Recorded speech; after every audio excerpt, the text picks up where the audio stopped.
talk about the Desoto expedition and its different facets. Our mission here at this park, which was commemorated back in 1948, is to commemorate the Desoto expedition and its impact on the Native American tribal societies of the Southeast. What we'll talk about out here, of course, is what I'll talk about this hour is pretty much, well, my interpretation of that same mission. What that mission really essentially states is a conflict that occurred between the old world of Europe and the new world of the United States, or North America.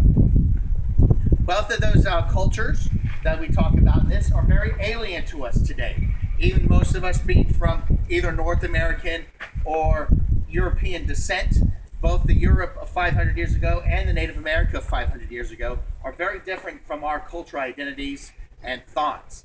The main issue is that 500 years separate us from the events and the societies of that time period. So our thoughts, our moral values, or even our cultures have changed a lot to look badly upon some of those folks, or to get idealistic ideas about the people, the places, and the events. So what we're going to do is first talk about a little bit about Europe, the old world, that culture, and what did drive the Europeans to come over here. What made it so that these people got on leaky boats, some 100-foot long boats, and crossed the Atlantic Ocean. Well, to picture that, we have to paint a vivid picture of what Europe looked like and was like 500 years ago. Believe it or not, people didn't wear brightly colored clothes, walk around with turkey legs, and pirates and fairies didn't cavort around, unlike what we see in Ren fairs today. Europe was a very highly charged political society. There was a lot of death, illness, and warfare that occurred at that time. The main country that we identify with our expedition today, Spain, was a fairly new country at that time. Had been a country less than 100 years. With the marriages of Ferdinand and Isabella in 1476, Spain was fairly new. It had just finished a 780-year-long war. That's something that I'll get a lot of strange stares at people. That's right, they fought a non-ending war for 780 years. That's not to say that my grandfather fought in that war, like we'll say, my grandfather fought in World War II. No, my ancestors fought in that war, and I'm still fighting in that war. So that forges the culture of the Spanish society. And out of that culture, you'll get a warrior-based, religious-based society called the conquistador. The conquistador is the super soldier of that time period, the Navy SEAL or Green Beret of the Spanish Empire. These were the people that the King of Spain would look at and say, conquer those unconquerable people, cross that uncrossable ocean. And they would do it with a handful of men or die trying. And when a conquistador became successful, he would have a rising star and people would flock to him to go on further adventures and exploits. Conquistadors would cross and come over to the New World, as well as lead the King of Spain's armies across Europe. So then you would have people like Hernando Desoto, a conquistador who made his fortune here in the New World, who would come back over to Spain and say he is going to do the unthinkable, something that 3 other conquistadors had tried and died doing, which is to conquer and colonize the land of La Florida. But those are military men. That's Hernando Desoto. What about the people like you and I? Why would we be involved with that? Well, first of all, in 1492, Spain ends the Reconquista. What else happens in 1492? Let's see how well they're teaching you in school. What else happens in 1492? Come on. Columbus sails the ocean blue. In 1492, the New World opens up for exploration and conquest. What does that do to the normal person? Well, back in Europe, before 1492, you had no forward momentum in your job. None whatsoever. If your grandfather was a blacksmith, your job would be blacksmith. If your great-grandfather was a farmer, guess what your father's job would be? Farming. There you go. So on and so forth. You were locked in a job no matter what for your family. If you were a noble, the sky was the limit. But if you were second born, meant that you inherited nothing, so you had to go off and do whatever you could. As a commoner, our only options was to work in the family job or be disgraced and have to join the priesthood or become a monk. But now the New World opens up. And with the New World, a blacksmith can pick up a sword he's been making, cross the ocean, and become part of a conquest. And in that conquest, he can make his own fortune. He can open his own blacksmith shop, and if he's successful, he can own his own land within a new colony, a new town, or even a villa out in the countryside. He can have slaves and servants work for him. He can raise livestock and animals, and now a farmer can come across, and now they can farm a plot of land that's theirs, not some nobles who they have to give 80% of their crops to. So what does the New World do for us? It opens us up to new possibilities. But why would you still want to leave Europe? How about if your blacksmith profession was what you wanted to do? What would still drive you across the Atlantic? Well, at this time, the political realities of Europe were unstable. The King of Spain, the Holy Roman Emperor, had fortified his kingdom by fighting France and threatening Great Britain. So much so that Henry VIII was afraid of King Charles V and stayed on his little island. Charles V had defeated the armies of France and the armies of Italy and has placed his own pope on the throne. So now you're getting a stability, but in 1522, something occurs. A little German monk. That's a problem with the way the Catholic Church runs its business. Nails 99 complaints onto a church door in Worms, Germany. That starts a revolution. What happens is that nice glass bowl, that crystal ball that was the Catholic religion, for 1,500 years now has dropped and broken into pieces, because out of those complaints comes a new religion called Lutheranism. From Lutheranism, you get spawned Anabaptists, you get spawned Protestants, you get the King of England grabs hold of this and starts Anglicanism. And then it keeps breaking and fracturing from there on out. The King of Spain, the Holy Roman Emperor, is the sword of the religion, so he looks it upon his job to try to keep or reunify Catholicism. And he will march armies across Europe to challenge monarchs and people who now follow their own paths. So now as a commoner, if my town now has gotten swept up in the Protestant fervor, a Catholic army marches in. They question you. Do you still follow the holy mysteries? And you say no, then your town and you will be burned. If you're still Catholic and a Protestant army marches in, you can expect the same niceties from them. You and your town will be burned. So now people are leaving their small towns and seeking refuge into the cities. But now they get into the cities, they face another issue.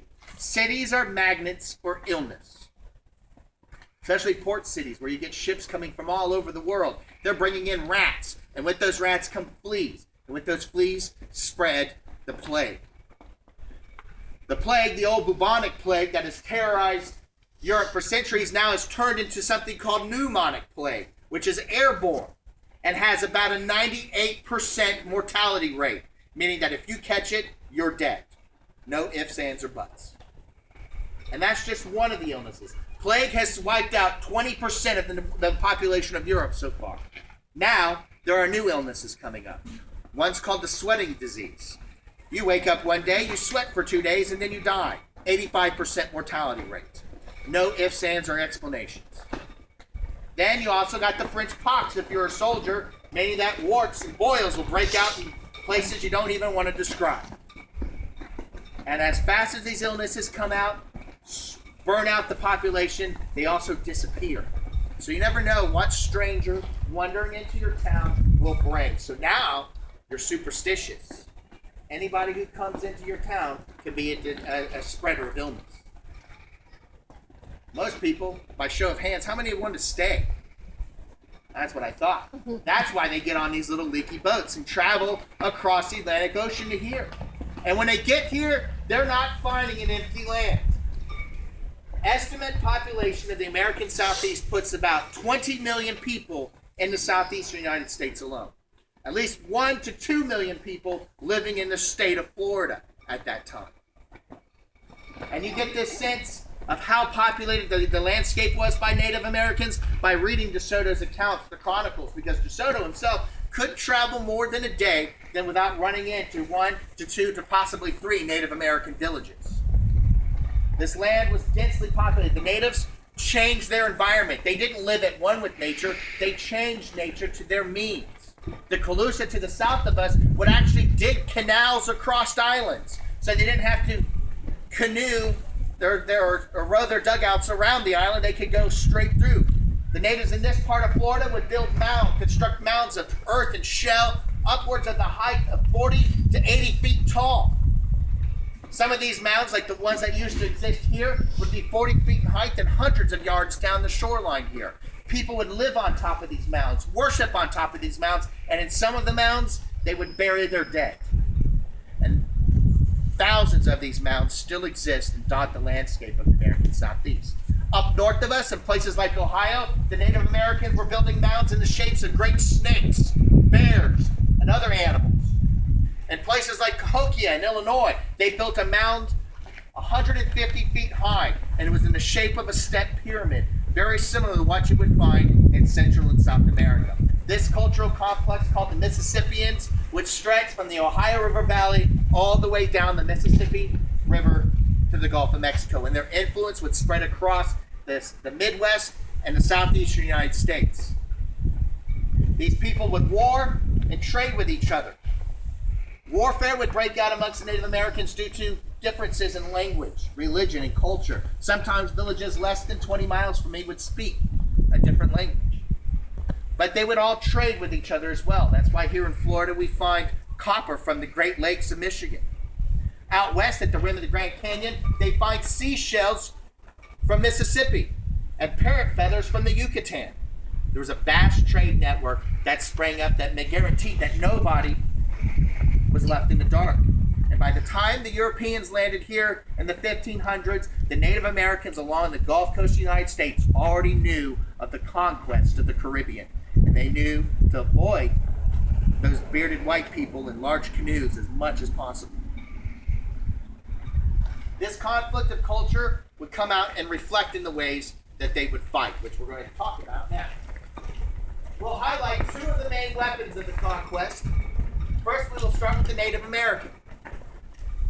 Native American society had several main weapons, but your 2 main weapons would be the war club and the bow and arrow.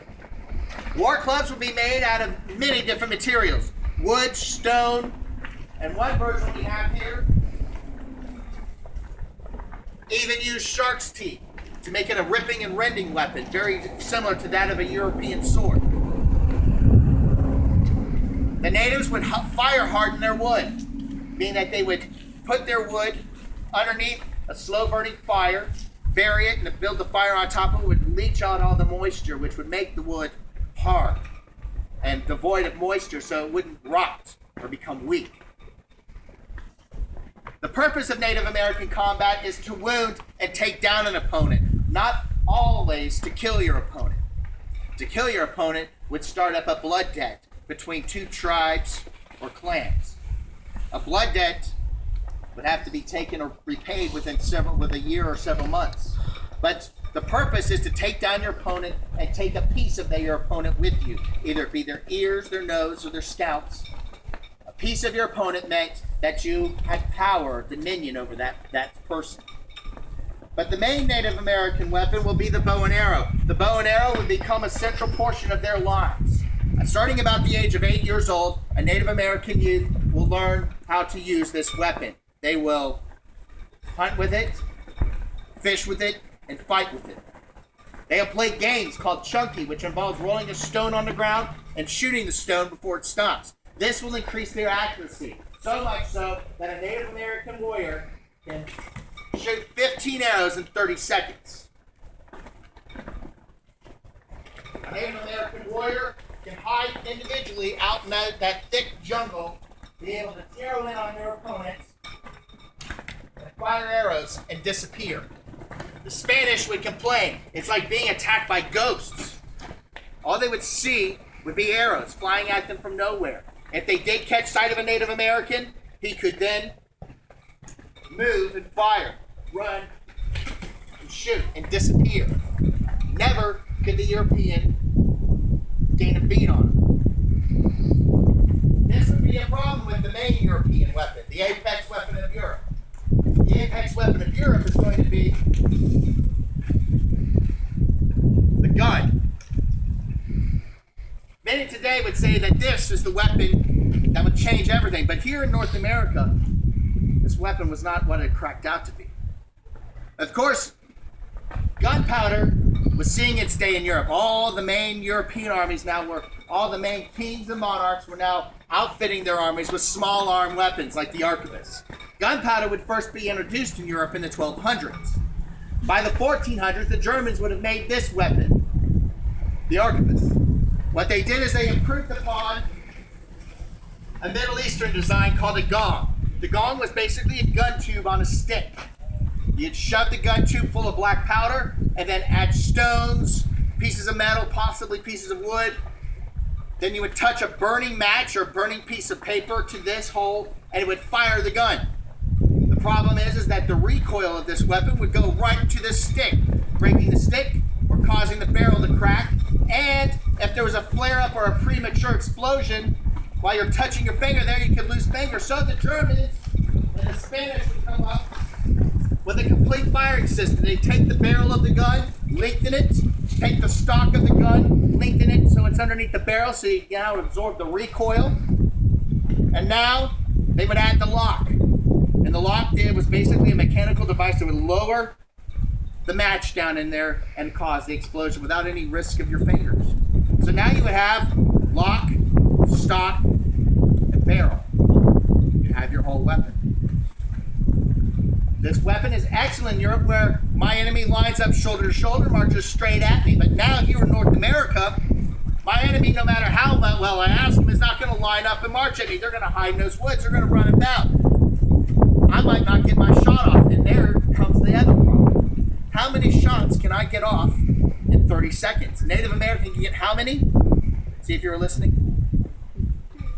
Huh? 15. I only had 3 arrows, so I could only shoot 15 arrows in 30 seconds. So,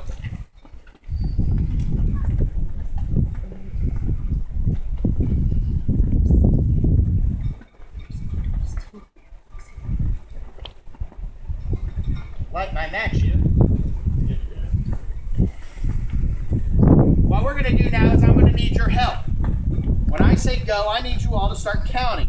1 hippopotamus, 2 hippopotamus, until I fire this weapon. I will warn you before I shoot to cover your ears, so I will give the warning, but I would like you to start counting. So, as a Spaniard with my arquebus, I'm walking through the woods. It's a nice, windy, sunny day, when all of a sudden, out of nowhere, arrows start flying at me. I start hearing whoops, whoop, whoop, whoop, out in the woods. I know the natives are coming at me, so now it's time for me to load and fire. So, go. 1 hippopotamus, 2 hippopotamus, 3 hippopotamus, 4 hippopotamus, 5 hippopotamus, 6 hippopotamus, 7 hippopotamus, 8 hippopotamus, 9 hippopotamus, 10 hippopotamus, 11 hippopotamus, 12 hippopotamus, 13 hippopotamus, 14 hippopotamus, 15 hippopotamus, 16 hippopotamus, 17 hippopotamus, 18 hippopotamus, 19 hippopotamus, 20 hippopotamus, 21 hippopotamus. Make ready, cover your ears. Whoa. So how many seconds? 22? 22, 23. 1 shot to 15. That's a major disadvantage. But this weapon does save the expedition. It saves 311 lives. But how? Not by killing a bunch of natives, that's for sure. With a shot ratio of 15 to 1, they're outnumbered. What happens, though, is at the end of this expedition, the men are tired, they're exhausted, they have marched all the way almost to Mexico when they decide to march back to Arkansas. There they'll get to the Mississippi River. They start to fall trees. But they need something to bind those trees together. So the blacksmiths notice that the men still have their arquebuses. So the blacksmiths will now confiscate these guns because they're out of gunpowder. They have no more shot. They'll break them down lock, stock, and barrel. And they'll melt them down to make nails. And with those nails, they'll build their ships.